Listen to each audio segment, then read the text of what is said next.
What up, Team Light? Today I would like to talk to you specifically about aligning with your soul mission and how to do that. Because for many of you, I think you're such highly advanced souls, yet you struggle with your headspace, or you feel like you're not moving fast enough, or you feel whatever you feel. And you know, I'm one of those people that's here to empower you, and I want to show you ways that have worked for me and, you know, teachings that have worked for me. The funny part is a lot of the stuff that I did, you know, I didn't know all this stuff forever. I wasn't able to manifest the way I can manifest now forever. I wasn't, period, like able to do shit. As a matter of fact, I was living a life of suffering, and that's straight up. Not only was it suffering, but I was like in survival mode. And that's why I hated my life, because I was just surviving each day. And I got into the point where I realized creation mode was a possibility, and that was much better for me. And I've always been a creative person, and I've always been highly inspired by things that inspire me, though. Like, in other words, I could never force it with whatever the norms were or whatever I was being taught maybe in school, etc. But, you know, I've always been one of those people that's like, there's got to be more. And I know that so many of you are like that too. And I know that so many of you want to align more closely with your soul purpose and with your soul. So I want to show you literally, and some of you have seen this before on some of my earlier vids, this pink piece of paper, and even this one. And like literally, like, go ahead, screenshot this shit. Like, I don't care. You can see, like, I'm not making this stuff up.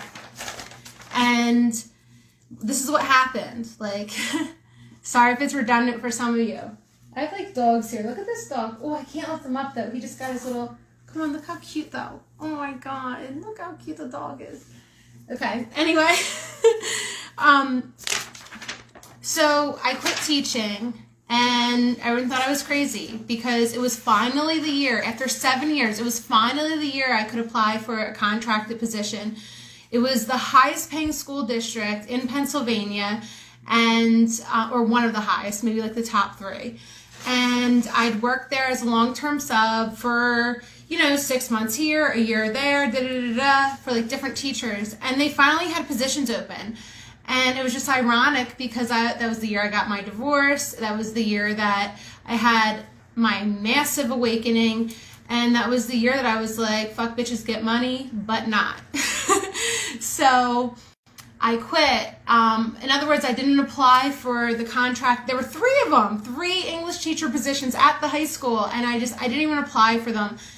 And at that point, who knows if they even wanted me, because I was aligning with myself so much that year. Although I gotta admit, I was still in survival mode, but still, I was in a place where I was separating what I wanted from what I didn't want any longer.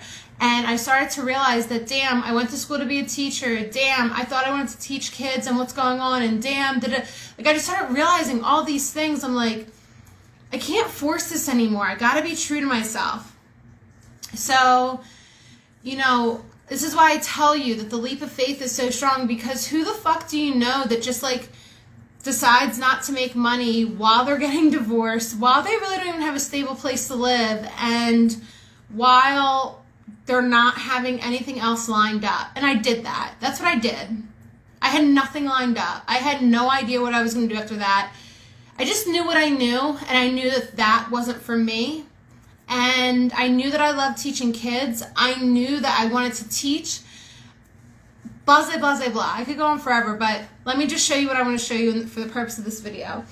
So I started suddenly, out of nowhere in June. So like, the school year ended. And in June, a family reached out to me, a kid I used to teach, and said, hey, I don't know if you ever dog sat before, but like, would you want to dog sit? Like, we're going on vacation. We don't have a reliable person anymore. And we really, you know, whatever. It's okay. Yeah, sure. I'll do it. I'll stay in your beautiful fucking house and take care of your really cute dogs and enjoy your vacation. I'll take care of the mail, the landscapers, whatever you guys, all these things you have, I'll take care of it for you, no problem.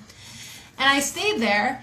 And I started walking dogs around, and before you knew it, everyone's like, oh, who's that girl that's taking care of so-and-so's dogs? And I like landed the whole neighborhood. Like, I started just dog sitting for like 4 months straight, and then I got real smart. I was like, shit, I'm not staying in my apartment in South Philly.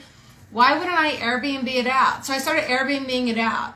So now I'm making money to go to bed because I'm going to bed to get paid to dog sit, and then I'm going to bed with my Airbnb money, and I'm just like, okay, what else is next? I still don't have a career. I still don't have a purpose. I don't have a mission, but I'm making money to go to bed right now, to go to sleep. I'm staying in, honestly, guys, I was staying in mansions. Like, I was in like a very nice fucking neighborhood, a very wealthy neighborhood. And I had a lot of time to think. And I literally wrote this at the house that I was dog sitting at. The first one, the first one that hit me up in June. And I remember I said, I'm going to buy really colorful paper. Like, I was still in teacher mindset. Like, I literally have this binder. Like, that's literally where I was at in this place. And I'm like, how am I going to organize my life? And I just thought, you know what? I got to get clear on what I want.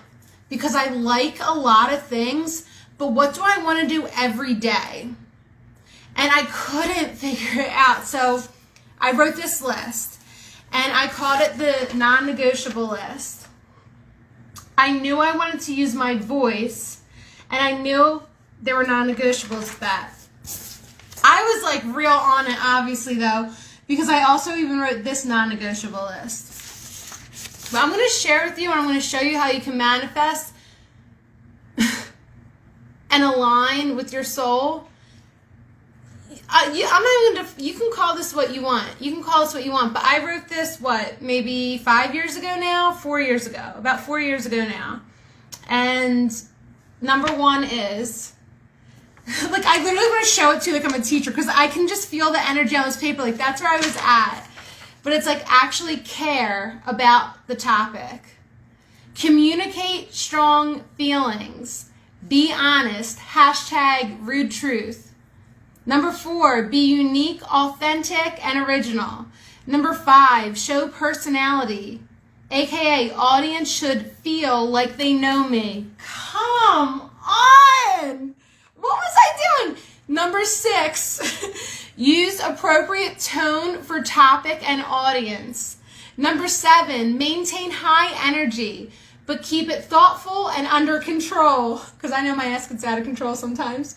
Number 8, always consider what the audience believes in and values. Number 9, constructively resist conformity. I can't make this shit up when it's not in line with my opinion. Number 10, take risks, then reflect on the outcome. Like, literally, like, I'm not making this up. If you've been on my videos from like early on, you've saw me show this pink piece of paper. Some of you, if I've done readings with you, I've shown you this pink piece of paper I found. I think, like, look at my face. Like, I'm still in shock that I knew that at that time. Because is that not what I'm doing right now? Is that not what I'm doing right now? This is why I tell you guys to be careful with your words and be careful with what you write down on paper. Do you understand that it's called spelling because you're casting spells? It's called cursive because you're writing curses. Everything you say, think, and believe is what happens.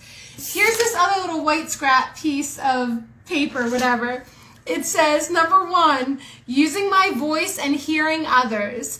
Number 2, impacting a community. Number 3, creating and contributing. Number 4, incorporating prior knowledge and skills.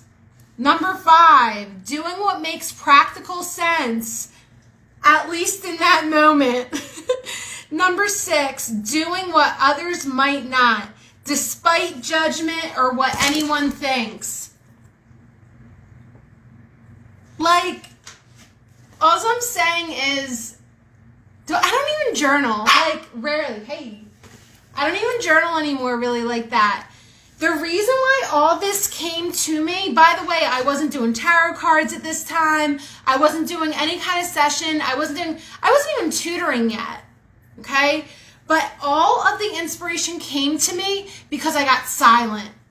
I was dog sitting alone on the main line out in Pennsylvania, which is a very beautiful area that it gets very quiet. I was like, I'm a city girl, right? So I was out in nature, at least nature for me, guys. I'm going to have to go. But what I want to express to you guys is this. Whatever you put on paper is what is going to come to fruition, and you are powerful creators, and you can do it. Like, literally, look at these things I did without even knowing. And I'm getting clearer and clearer on what I want to do. I gotta go, though. Look at me. They're excited because their owner's home. My roommate's home. I'm in my new crib, and this is like their dog, so. I love you guys. Take care. I'll be in touch more soon. And get clear. Get silent, and then get clear. Inspiration will come to you when you're silent.